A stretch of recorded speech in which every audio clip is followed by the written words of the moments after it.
65 लाख से ज्यादा बिहार में मतदाता जो थे, टारगेट कर कर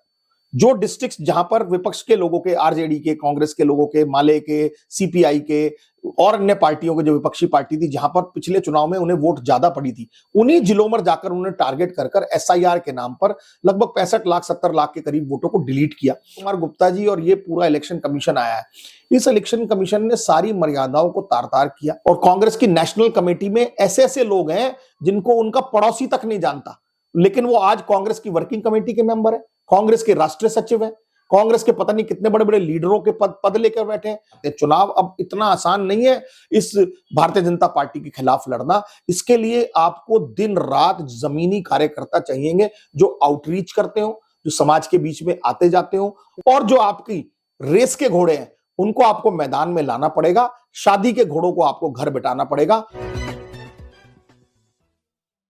अभी हाल ही में बिहार इलेक्शन का रिजल्ट आ गया है और रिजल्ट देखने के बाद जनता भरोसा नहीं कर पा रही है ये रिजल्ट इस तरीके का होगा। हरनाम सिंह जी हमारे साथ हैं, लगातार आप उनको टीवी चैनलों पे देखते रहते हैं, तमाम टीवी शो में डिबेट में वो जाते हैं और बात रखते हैं। हरनाम जी क्या कहेंगे, बिहार को देखकर लग रहा था कि कहीं ना कहीं महागठबंधन की सरकार वहां बनने वाली थी, लेकिन जो रिजल्ट आया है उसको आप कैसे देख रहे हैं, क्या ये रिजल्ट डाइजेस्टिव है? देखिए, ये तो पहले से ही एक माहौल सबको पता था और दिख भी रहा था। और जिस तरीके से लोकसभा में विपक्ष के नेता श्री राहुल गांधी जी कह रहे थे कि महाराष्ट्र में जिस तरीके से रिगिंग की गई है, फिर हरियाणा में मात्र केवल 12,000 वोटों का ही डिफरेंस था हरियाणा में कांग्रेस की और भारतीय जनता पार्टी की सरकार का, और जिस तरीके से महाराष्ट्र में धांधली हुई, जिस तरीके से फिर कर्नाटका में धांधली हुई, एक ही विधानसभा मधुपुरा में आप देखिए कई एक ही घर में 80-80 वोट्स बने हुए थे। अभी हरियाणा का एक उदाहरण उन्होंने दिया कि एक जो विदेशी मॉडल है उसकी फोटो लगाकर आप 28 वोट बना रहे हैं और वो महिलाएं वोट कास्ट कर रही हैं। तो ऐसा ही बिहार में जो इन्होंने एसआईआर जो किया, स्पेशल इंटेंसिव रिवीजन, उसी वक्त डिसाइड हो गया था कि सरकार जो है वो मिलकर इलेक्शन कमीशन के साथ कुछ घालमेल करने वाली है। जैसे ही इलेक्शन कमीशन की अपॉइंटमेंट में इस सरकार ने बड़ी चालाकी से, पहले इसमें 3 लोग अपॉइंटीज होते थे, एक देश के प्रधानमंत्री, एक देश में लोकसभा के विपक्ष के नेता और तीसरे chief justice of India. Kumar Gupta ji और ये पूरा इलेक्शन कमीशन आया है, इस इलेक्शन कमीशन ने सारी मर्यादाओं को तार तार किया,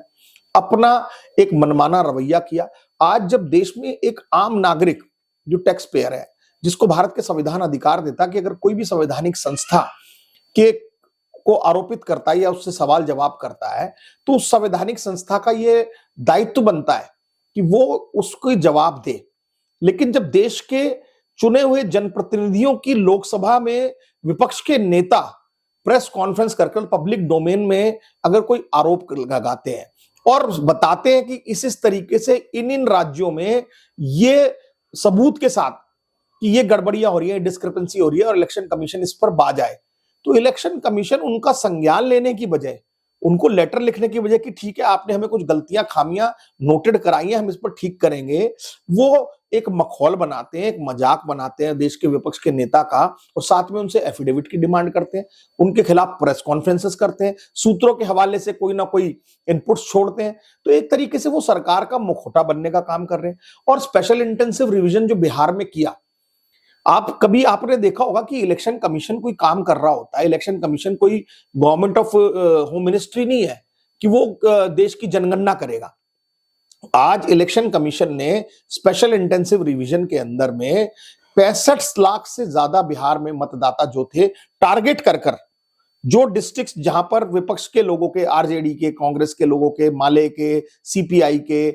और अन्य पार्टियों के, जो विपक्षी पार्टी थी जहां पर पिछले चुनाव में उन्हें वोट ज्यादा पड़ी थी, उन्हीं जिलों में जाकर उन्होंने टारगेट कर कर एसआईआर के नाम पर लगभग 65 लाख 70 लाख के करीब वोटों को डिलीट किया। और एक भी नया वोट इस स्पेशल इंटेंसिव रिवीजन में, जो कि इलेक्शन कमीशन का काम होता है कि इलेक्शन जब डिक्लेयर हो जाए तो आप वोट जोड़ने का काम फॉर्म नंबर 6 भरकर करेंगे और वोट काटने का काम भी आप करेंगे। तो ये इलेक्शन कमीशन एसआईआर कौन सी कर रहा है जिसमें केवल डिलीशन हो रही है, एडिशन नहीं हो रही है। और अपने आप ही सरकार कह रही थी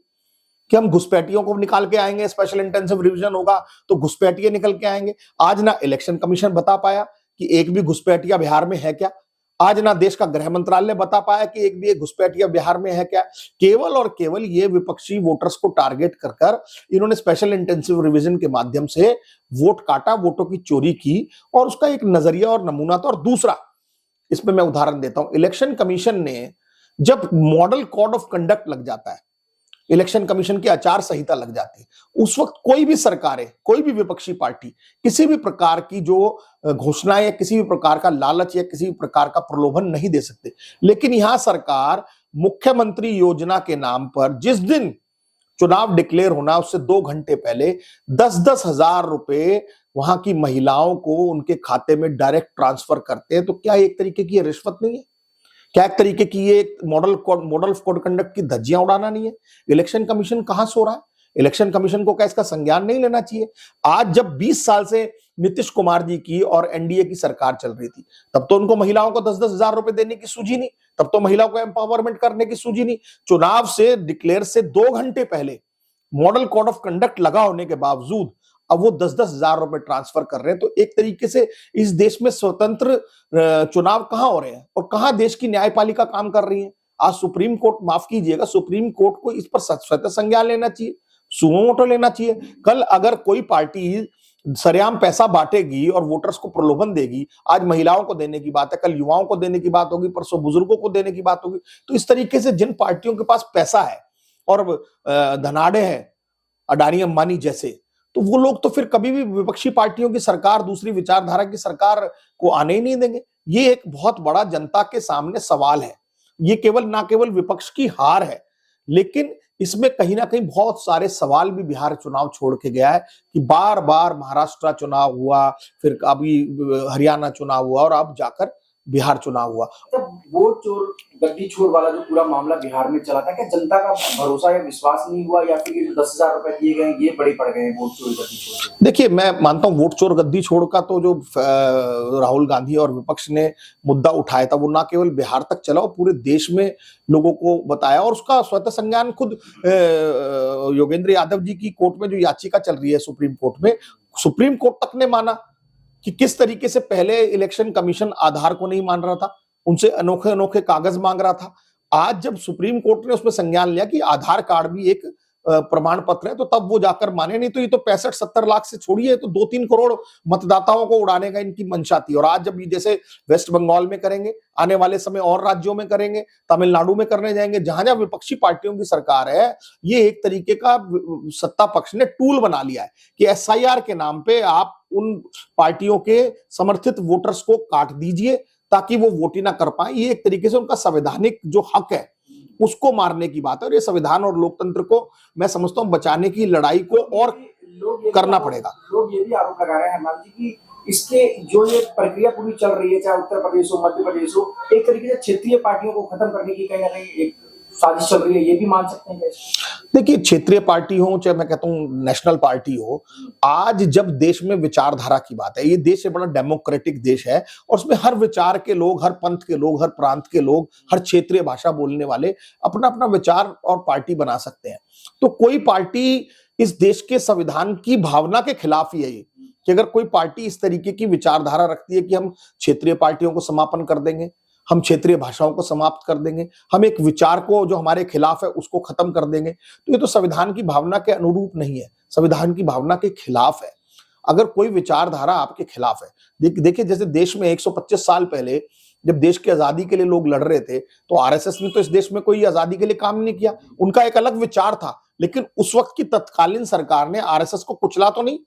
आरएसएस को खिलाफ तो नहीं किया, वो भी एक विचारधारा आहिस्ता आहिस्ता आहिस्ता ग्रो कर रही थी जो राइटिस्ट विंग थी। तो ये कहीं ना कहीं सरकार की मंशा तो है, वो ना केवल क्षेत्रीय पार्टी को बल्कि जो मुख्य विपक्षी पार्टी कांग्रेस है उसको भी समापन करने की ओर की, ताकि उनको साम दाम दंड भेद से, अगर जब जनता के द्वारा नहीं हराया जा रहा तो हम अपनी जितनी संवैधानिक संस्था है, इलेक्शन कमीशन को एसआईआर के माध्यम से, आज ईडी को, सीबीआई को, इनकम टैक्स को, एनआईए को, तमाम जितनी एजेंसियों का दुरुपयोग इस वक्त की सरकार ने, भारतीय जनता पार्टी की सरकार विपक्षियों के लिए कर रही है। मैं नहीं समझता किसी भी पॉलिटिकल पार्टी ने आज तक इस तरीके को इनको टूल्स की तरह इस्तेमाल किया है। और इन संवैधानिक संस्थाओं के जो मुखिया हैं उनको भी सोचना पड़ेगा कि देश के इस इतिहास में आप काला इतिहास लिख कर जा रहे हो। आज जब हम टीएन सेशन को याद करते हैं, जब और हम इलेक्शन कमिश्नर्स को याद करते हैं, तो आज ज्ञानेश कुमार गुप्ता जब रिटायर हो जाएंगे, वो किस मुंह से अपने परिवार को जाकर फेस करेंगे और जनता को फेस करेंगे, ये उनको भी सोचना पड़ेगा। तो आने वाली क्या रणनीति रहेगी सर अब? देखिए, मेरा ये मानना है कि जिस तरीके से एसआईआर का एक तरीके से इसमें विरोध होना चाहिए विपक्षी पार्टियों को। और अगर एसआईआर सरकार करती है तो इन्हें अपने जितने कार्यकर्ता वॉलंटियर्स हैं उनको विजिलेंट करना चाहिए, उनकी एक शैडो टीम बनानी चाहिए ताकि वो इस एसआईआर में जो धांधली कर रहे हैं वो उससे बचा जा सके। एक दूसरी बात, जो जिस तरीके से मॉडल कोड ऑफ कंडक्ट का नुकसान करके लोगों को प्रलोभन दे रहे हैं सरकार, उस पर एक सुप्रीम कोर्ट के माध्यम से याचिका डलनी चाहिए कि इस तरीके का कोई दोबारा इस तरीके के अनाउंसमेंट्स ना हो जिससे कुछ मतदाताओं को प्रभावित किया जा सके। तीसरा और बहुत अहम महत्वपूर्ण बात है कि जितनी विपक्षी पार्टियां हैं उनको अपना संगठन तो चाक चौबंद करना पड़ेगा। उनके संगठन में कहीं ना कहीं लचर फचर व्यवस्था थी और जितनी मेहनत आरएसएस बीजेपी के अनुषंगिक संगठनों ने की है, आज मैं देखता हूं कई कई महीनों से बीजेपी के मंत्री, बीजेपी के एमएलए, बीजेपी के एमपीज, बीजेपी के मुख्यमंत्री कैंप कर कर कर बिहार में एक एक महीने तक पड़े थे। ये कांग्रेस के या और दूसरी पॉलिटिकल पार्टीज के लोग क्यों नहीं कर सकते थे? तो कांग्रेस पार्टी को और जितनी विपक्षी पार्टियां उनको बहुत अपने संगठन पर काम करना पड़ेगा। उनका संगठन बहुत कमजोर है, बहुत लचर फचर है। उनमें जितने लोग भी उन्होंने रखे हुए हैं वो कहीं ना कहीं जमीन और धरातल से नहीं जुड़े हुए हैं। वो सब हवा हवाई हेलीकॉप्टर में पैराशूट के जरिए लैंडिंग करते हैं, वहां आते हैं और चुनाव खत्म होता है, चले जाते हैं। चुनाव अब इतना आसान नहीं है इस भारतीय जनता पार्टी के खिलाफ लड़ना। इसके लिए आपको दिन रात जमीनी कार्यकर्ता चाहिएंगे जो आउटरीच करते हो, जो समाज के बीच में आते जाते हो, उनके मुद्दों को समझे, उनकी मुद्दों की आवाज को वो मुख्यता से, बहुत प्रमुखता से, बहुत प्रखरता से उठाएं और उसके बाद संगठन में भी जो पॉलिटिकल विपक्षी पार्टियां हैं वो ऐसे लोगों को स्थान दे जिन लोगों को कुछ ज्ञान हो, जो अपनी कम्युनिटीज के लीडर हो। आज जब माफ कीजिएगा अल्पसंख्यकों की हम बात करते हैं, जब हम आप अकलियत की बात करते हैं, जब हम आदिवासियों की बात करते हैं, जब हम पिछड़ों की बात करते हैं, जब हम अति पिछड़ों की बात करते हैं, जब हम अनुसूचित जाति की बात करते हैं, तो उनका रिप्रेजेंटेशन कितना था ये पॉलिटिकल पार्टीज को देखना पड़ेगा अपने। ये जब वो आत्मचिंतन करेंगे, अवलोकन करेंगे या देखेंगे, करते हैं तो मुझे लगता नहीं है करते, और विशेष रूप से कांग्रेस पार्टी से तो मैं इस बात से बड़ा क्षुब्ध भी हूं कि बार बार चुनाव हारने के बाद वो कौन सा आत्मचिंतन कर रहे हैं, कौन सा आत्म अवलोकन कर रहे हैं। वो बैठे और सोचे कि कहां कमी है। आज जब एक देश में इतना बड़ा जननायक राहुल गांधी सामाजिक न्याय की लड़ाई को लड़ने रोडों पर उतरा हुआ है, उसके बाद अगर वो संगठन में काम नहीं कर रही कांग्रेस पार्टी और उनके लीडरान और अच्छे लोगों को स्थान नहीं दे रहे हैं, जमीन से जुड़ी बात को नहीं पकड़ रहे हैं, तो फिर रिजल्ट आप देख लीजिए यही होगा। तो कम से कम मेरा हाथ जोड़कर विपक्षी पार्टियों से और विशेष रूप से देश की प्रिंसिपल अपोनेंट पार्टी कांग्रेस से है कि उनका जो भी संगठन के कर्ता धरता है वो अपने संगठन में चाक चौबंद करें, देखें कि कहां हमारी कमियां थी, कहां खामियां थी, उनको कैसे दूर किया जा सकता है। आउटरीच करने वाले जमीनी ईमानदार मेहनती कार्यकर्ता जो फील्ड में जाकर काम कर सकते हैं, ऐसे बहुत से सैकड़ों हजारों कार्यकर्ता हैं जो काम करना चाहते हैं लेकिन उनको मौका नहीं मिलता। कुछ चाटुकार चापलूस लोग जो हैं वही आगे आगे हैं, उन्हीं को पार्टीज अपने पद से सुशोभित करती है। आज माफ कीजिएगा, कांग्रेस की वर्किंग कमेटी और कांग्रेस की नेशनल कमेटी में ऐसे ऐसे लोग हैं जिनको उनका पड़ोसी तक नहीं जानता, लेकिन वो आज कांग्रेस की वर्किंग कमेटी के मेंबर है, कांग्रेस के राष्ट्रीय सचिव है, कांग्रेस के पता नहीं कितने बड़े बड़े लीडरों के पद लेकर बैठे हैं, लेकिन उनका क्या कंट्रीब्यूशन है? वो क्या अपने घर के भी वोट दिला सकते हैं? क्या अपने समाज के वोट को कन्वर्जन करा जा सकता है उनके थ्रू? तो ये एक तरीके से जो राहुल गांधी कहते हैं कि अगर सही मायनों में भारतीय जनता पार्टी की टक्कर लेनी है तो अपने जो स्लीपर सेल है उनको बाहर करना पड़ेगा और जो आपकी रेस के घोड़े हैं उनको आपको मैदान में लाना पड़ेगा, शादी के घोड़ों को आपको घर बिठाना पड़ेगा। और माफ कीजिएगा, अभी जो प्रेजेंट संगठन है उसमें तो 90% शादी के घोड़े हैं, रेस के घोड़े नहीं है।